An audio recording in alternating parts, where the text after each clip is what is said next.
fellow citizens, our way of life, our very freedom came under attack in a series of deliberate and deadly terrorist acts.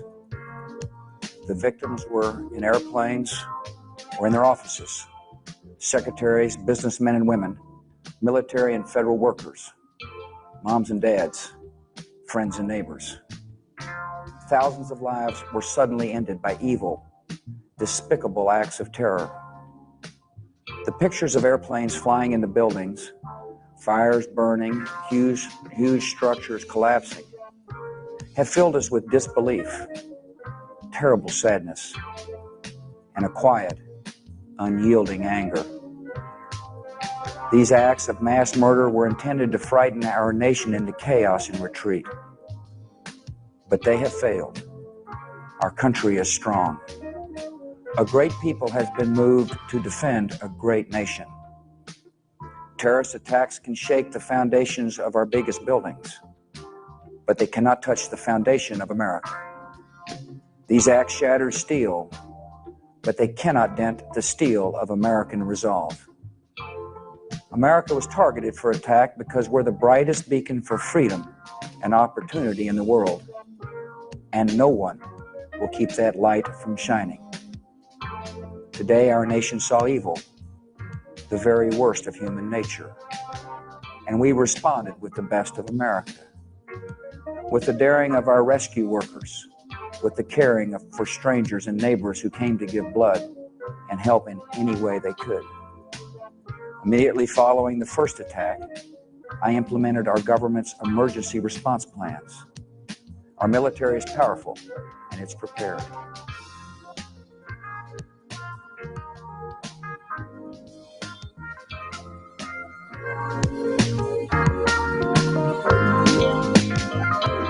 All right, folks, we are back here on WLTH 1370 AM. I am Sky Cannon. Over there is Reverend Delwyn Campbell.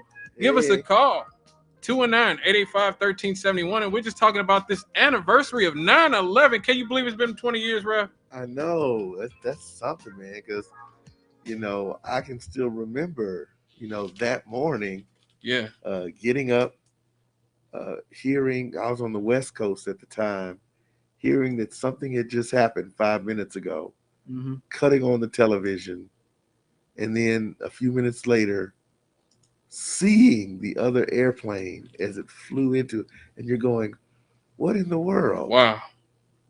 Because we had never seen anything like that, and you couldn't think of any of those. Must be a horrific accident. Mm-hmm. And then the second one happens, and it's kind of hard to picture two accidents, within minutes of each other. And then, spending the day just transfixed, like you can't get away from that TV screen, trying to take it all in. Right. I agree. I remember 9/11 for me was such a bizarre time because I had just graduated from high school, like a few months earlier. And the entire end of my senior year in high school. And that summer I was on the phone with this Army recruiter.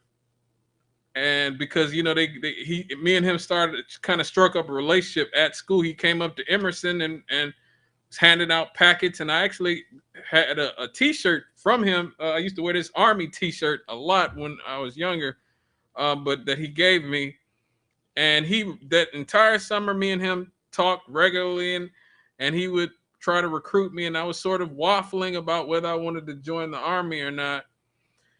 And I will always remember that he called me on Saturday. So let me see, if Tuesday was the 11th, so Saturday had to be the 8th. So I'm guessing it was September 8th. He calls me at 8 or 9 o'clock in the morning, real early on a Saturday. And I think I went out with my friends the night before. And you know what that means? I was not trying to be up at 8 or 9 o'clock talking to this Army recruiter. And he asked me, look, I'm not going to call you again. Okay. Are you going to join or not? He gave me a pretty ultimate. Now looking back at it, it's kind of weird. He gave me this sort of weird ultimatum like, I remember him saying something like, "We only have a few slots left," or something like that. Are you gonna join or not? And I remember saying, nah, I'm good. Because my mother was always really big about me not joining the military, because I had other people in my family who had joined the military and had bad experiences in the Army, especially whether it's in Vietnam or whether it was during the era of Desert Storm. I had people who had been discharged and talked about the racism in the military. And so I said, nah, I'm good. Go back to sleep. Tuesday morning, 9/11 happens. And I remember I spent the day before I was trying to get a job at Blockbuster Music. Show you Blockbuster Music. Yeah, folks, Blockbuster Music. It was still a thing that existed, kids, back in 2001. Yeah. And so I had been trying to get a job at Blockbuster Music for months. I was stalking those people at Blockbuster Music. And I remember my mother knocked on the door on my bedroom, like, get up. And I'm thinking, oh my God, the Blockbuster Music people have called. And I've gotten this job. Finally, I finally got the job I wanted. And she's like, no, turn on the TV. Turn on the TV. And I'm like, are you serious? I turn on the TV. And on every single station, it's the coverage of the attack. And I know for somebody in my generation, I know this might sound weird maybe for older people, but people in my generation, for me, somebody who was raised on cable TV, the thing that made me really understand that this was real was that MTV had stopped playing videos and BET had stopped playing videos and ESPN stopped playing sports. All of it just came to a cease. I turned to every network. And for some, like I said, I know it sounds weird for people, but that's what made it. That's how I knew it was serious. Because I always felt like even if the world was ending, right, MTV would be playing music videos. I felt like even if the world was ending, they'd be on ESPN arguing about who's going to win the Super Bowl this year. It just didn't compute in my mind that there could ever be something so important that could happen to us as a nation that BET would stop playing videos, MTV would stop playing videos, ESPN would stop playing sports, and everything would be about this. And it really scared the heck out of me because as I told you a few minutes ago, I've been talking to that Army recruiter. I was scared that I was going to get drafted now. And so now my thing is, I'm going to hide. I was thinking about how am I going to hide from the military because they're going to start. I was thinking, they're going to come to Gary and they're going to make us fight. They're going to come and get us. They're going to round us up and make us fight in this war. And I remember looking outside the house and seeing the police outside on my block and thinking, oh crap, they're rounding all of us up. All of us young black men, I'm 18 years old. This is just happening. They're rounding us up and they're going to make us fight in this war, whatever's happening. I remember being petrified. I went and hid in the basement. We got a caller. Hello, caller. What's on your mind? No, you were talking about this. I had to chime in just a little bit. But I was that day, I had a routine where I'd walk around Gleason Park. Yeah. I'd walk from my house because I was living on 26th and Van Buren from all the way. And I'd walk down to Gleason Park. And my routine was to walk around that golf course. Okay. Trying to keep my weight down. And that day, I always had my headphones on. Well, that day, of course, my routine was listening to the Tom Joyner Morning Show. Oh. And, it was serious. I was like, what happened with the show? Because J. Anthony Brown was quiet. J. Anthony Brown is never quiet. He is not. That brother ain't quiet. And so Tom and Sybil was kind of, you would almost say that Sybil was almost taking the lead, but Tom was taking the lead too. And they were talking about, and I said, we got attacked? So there's a group of people out there who walks around the golf course too. So I've got the headphones on. And I said, "Hey guys, we got attacked." What? I said, "Yeah, we've been attacked. Somebody attacked us." I said, "The towers were down in New York." so I was going around the track saying this the whole time. And I was like, because people didn't know. And they were like, "What?" And as soon as they got in their cars, I guess they heard about it because it had to be over every single station on the radio. Because if it was on the TV like that, then it was on the radio like that too. Because you just don't interrupt your radio shows just like that to do that. Nope. But that's where I was that day. You know, I thought I'd just chime in and bring that in. And also one more thing, and I'm going to get off. I do appreciate the information about these vaccines and stuff like that, because I haven't had the shot either. Well. And I don't know if I'm going to take the shot. Well, we have a relatively low rate here in Gary because people don't trust the government. We don't trust the medical establishment, and we're a black city, and we don't have a reason to trust these people. And I'm going to tell you something else. I mask up if I have to go out, but most of the time, if I don't have to go out, I'm not out running around. Right. So that's my feeling on it. You know, what everybody else does, you do whatever you feel. You know, so that's my routine. And when I have to go out, I'll go out. But until they stop fooling around and stop lying and try to be honest, and they're not honest. That's what I've seen so far. So every time you look up, Fauci, his lying mouth is going on. So that's all I have to say on that subject. Right. Guys, have a great night. Thanks for your call. Thank you. You're welcome. All right, now. Yeah, I remember that he's right. Radio, like I remember I used to listen to a lot of Q101, which is the rock station in Chicago, the alternative rock station. I listened to WGCI, which was the hip hop station. I remember it was just so surreal because all these things that I'd gone to my entire young adult life at this point, you know, as a teenager and whatnot, to escape the real world, to escape the reality of school, of, you know, my parents, of all these things. These things were no longer protecting me from the real world. And so that really just kind of destroyed me and how I knew it was real. We have another caller. Hello, caller. Hey, hello, Scott. Hello, Rev. Yes. You know what? I was just thinking about my 9/11 memory. Mm-hmm. I was with my late friend, good friend John Collins' house at that time, and so we were watching television. Instead of just watching television, you see it happen, right? Mm-hmm. And so anyway, if you could imagine those, you know, John Collins, the backdrop of our conversation, because he had recalled when he was in the Fijian Islands when the bomb in Hiroshima dropped, you know. Right. And it was a very interesting conversation. And it was a degree of uncertainty when you first saw what happened, you know. And like I said, I think everybody remember where they at when it happened. But and I don't want to get off subject.